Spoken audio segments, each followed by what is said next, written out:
Hi అండి. అందరికీ నమస్కారం. Welcome to my channel. ఈ వీడియోలో ఏపీ ప్రభుత్వ ఉద్యోగులకు మరియు పెన్షనర్లకు ఈ మే నెల జీతాలు మరియు పెన్షన్లు జమ అయ్యే తాజా సమాచారం గురించి తెలుసుకుందాము. వీడియోని అయితే ఎక్కడే గాని స్కిప్ చేయకుండా ఎండ్ వరకు చూసేయండి. అప్పుడే ఇన్ఫర్మేషన్ పూర్తిగా అర్థమవుతుంది. అలాగే వీడియో చూస్తున్న ప్రతి ఒక్కరు వీడియోకి లైక్ చేయండి ఫ్రెండ్స్. ఈ వీడియోని తోటి ఉద్యోగ పెన్షన్ మిత్రులతో అయితే షేర్ చేయండి.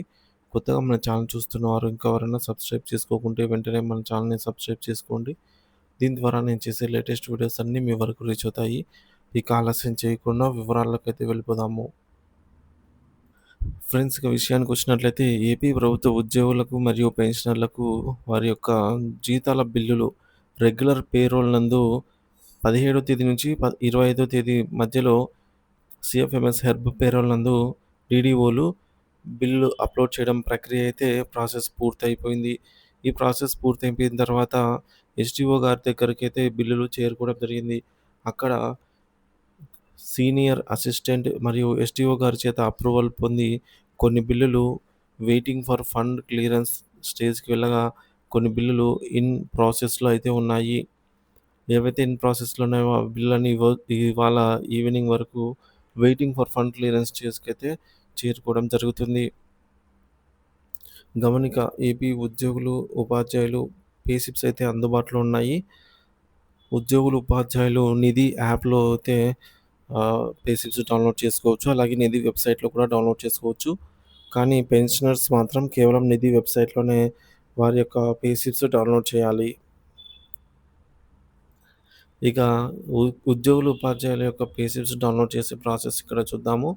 ముందుగా నిధి.ఏపీసీఎఫ్ఎస్ఎస్.ఇన్ అనే వెబ్‌సైట్ ఓపెన్ చేసి, అందులో మనము ఈ విధంగా అయితే ఇంటర్ఫేస్ ఉంటుంది. ఇక్కడ 3 డాట్స్ పైన క్లిక్ ఇచ్చిన తర్వాత లాగిన్ అనే ఆప్షన్ ఉంటుంది. లాగిన్ పైన క్లిక్ చేస్తే మన యొక్క సీఎఫ్ఎంఎస్ ఐడీ, పాస్వర్డ్ ద్వారా మనము సైన్ ఇన్ అవ్వచ్చు. ఓటీపీ వెరిఫికేషన్ కూడా అడుగుతుంది.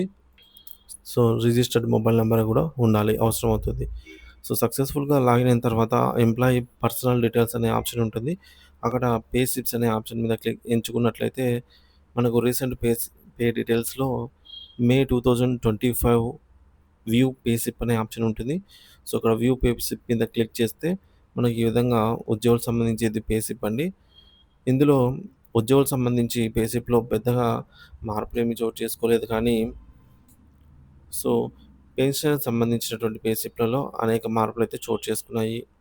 ఉద్యోగులైన, పెన్షనర్స్ అయినా మీ పే స్లిప్ డౌన్‌లోడ్ చేసుకొని మీ యొక్క పర్సనల్ డీటెయిల్స్, అలాగే మీ యొక్క ఈ ఎర్నింగ్స్, డిడక్షన్స్ ఈ డీటెయిల్స్ అన్నీ కూడా ఒకటికి 2 సార్లు క్షుణ్ణంగా పరిశీలించుకొని ఓన్‌గా క్యాలిక్యులేషన్ చేసుకోవడం మంచిది.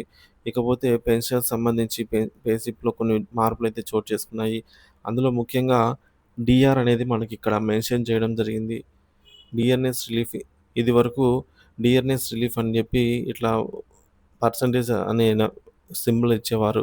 కానీ ఇప్పుడు 33.37 అని జెప్పేసి నంబర్ గూడా ఇచ్చి సింబల్ ఇచ్చారు. కాబట్టి మనకు క్లియర్‌గా అర్థమవుతుంది. ఎంత మనకు డీఆర్ వస్తుందనేది ఇక్కడ చూసుకోవచ్చు. తర్వాత కమ్యుటేషన్ సంబంధించి ఎవరికైతే తాత్కాలికంగా కమ్యుటేషన్ నవంబర్ నుంచి నిలిపివేయబడిందో గత సంవత్సరము, వారికి మళ్ళీ తిరిగి పునఃప్రారంభం అయితే జరుగుతోంది. అది ఈసారి ఎప్పటి నుంచి ఎప్పటి వరకు కమ్యుటేషన్ డిడక్షన్ ఉండబోతుందని కూడా క్లియర్‌గా డేట్స్‌తో సహా ఇవ్వడం అయితే ఇదొక గుడ్ న్యూస్ అనే చెప్పవచ్చు. ఎందుకంటే దీనివల్ల పెన్షనర్స్‌కి ఒక అవగాహన అయితే ఉంటుంది. ఎప్పటికి కమ్యుటేషన్ అయిపోతుందని జెప్పేసి. అలాగే ఎవరికైతే కమ్యుటేషన్ డిడక్షన్ ఆపివేశారో తాత్కాలికంగా ఆ ఆపివేసిన 6 నెలల కాలానికి గాను ఈ యొక్క అరియర్స్ రూపంలో 12 నెలలు సమాన వాయిదాలను అయితే వసూలు చేస్తారు. సో, ఇప్పుడు కమ్యుటేషన్ అంటే రెగ్యులర్ కమ్యుటేషను, తర్వాత అందులో సగము ఆహ్, కమ్యుటేషన్ అరియర్స్ కూడా కట్ అవుతాయి. సో, రెగ్యులర్ కమ్యుటేషన్ 6,000 ఉన్నట్లయితే అరియర్స్ రూపంలో ఒక 3,000 కట్ అవుతుంది. సో, ఇదివరకు 6,000తో పాటు ఇప్పుడు 3,000 మొత్తం 9,000 కట్ అవుతుందనమాట. అలాగే పెన్షన్‌కి సంబంధించి పే స్లిప్‌లో మరికొన్ని మార్పులైతే ఇవ్వడం జరిగింది. స్పోజ్ యొక్క డేట్ ఆఫ్ బర్త్ ఇవన్నీ కూడా క్లారిటీగా అయితే ఇవ్వడం జరిగిందనమాట. సో, పే స్లిప్ డౌన్‌లోడ్ చేసుకునే దానికి మనకు డైరెక్ట్ లింక్ అయితే ఇక్కడ ఇవ్వడం జరిగింది.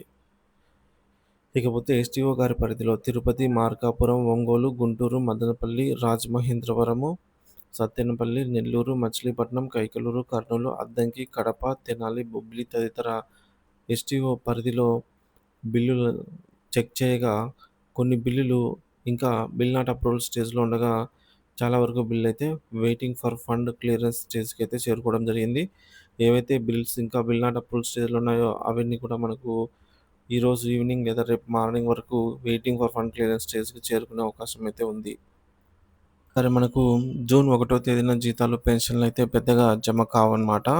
ఎందుకంటే సండే పడింది. అలాగే సండే రోజున జీతాలు జమైన దాఖలాలు చాలా తక్కువగా అయితే ఉన్నాయి. సో, ఇక్కడ మనం ఒక నోటిఫికేషన్ అయితే చూడొచ్చు. ఆర్‌బీఐ బాండ్ల ఆక్షన్ ద్వారా ఏపీ రాష్ట్ర ప్రభుత్వానికి ఒక 1000,00,00,000, 15,000,00,00,000 తర్వాత సారీ ఫ్రెండ్స్ 1000,00,00,000, 1,500,00,00,000 సో, 4 టైమ్స్ 1,500,00,00,000 అన్నమాట. అంటే టోటల్‌గా 7,000 క్రోర్స్ అన్నమాట. సో, ఈ 7,000 క్రోర్స్ తిరిగి చెల్లించేలాగా 9 ఇయర్స్, 11 ఇయర్స్, 12, 13, 14 ఇయర్స్‌కి ఈల్డ్ టైప్ బేస్డ్ ఆక్షన్‌లో రాష్ట్ర ప్రభుత్వం పాల్గొని ఈ యొక్క అమౌంట్‌ని జూన్ 3వ తేదీ మంగళవారానికైతే మన రాష్ట్ర ఖజానాకైతే చేరుకోవచ్చు ఈవినింగ్ వరకు.